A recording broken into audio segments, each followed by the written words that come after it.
Hello everyone, good morning সবাইকে। কেমন আছো তোমরা সবাই? আশা করি ভালোই আছো। আমিও অনেক ভালো আছি। আর দেখো, এখানে সকালে উঠেই বাবাইকে খাইয়ে দিচ্ছিল মা। আমি খাওয়াই বা মা খাওয়াক, যে কেউ একজন থাকবে তার সামনে খেলনা নিয়ে দেখানোর জন্য, নইলে উনি খাবেন না। আর খাওয়ার সময় হলে তো ভীষণ পরিমাণে বায়না করে, কিছুতেই খেতে চায় না।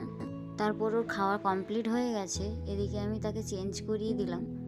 আর বন্ধুরা, তোমাদেরকে প্লিজ আমার পুরো ভিডিওটা দেখার অনুরোধ রইল। আর এদিকে দেখো, আমি বিছানাটাকেও গুছাইনি, কারণ ওকে আগে কমপ্লিট করে বের করি, তারপরে গিয়ে বিছানা গোছাবো। আর এদিকে দেখো, মোজা পরবে না বলে কিভাবে পা ছুঁড়ছে। মোজা টুপি কিছুতেই পরতে চায় না, পরিয়ে দিলেই কান্না শুরু করে দেয়। আর এখানে দেখো কিভাবে আমার চাদর ধরে টানছে। তো বন্ধুরা, ভিডিওটা এই পর্যন্ত। ভালো লাগলে লাইক, কমেন্ট, শেয়ার ও সাবস্ক্রাইব করে দিও। দেখা আছে পরের কোনো ভিডিওতে। ততক্ষণ সবাই ভালো থেকো, সুস্থ থেকো।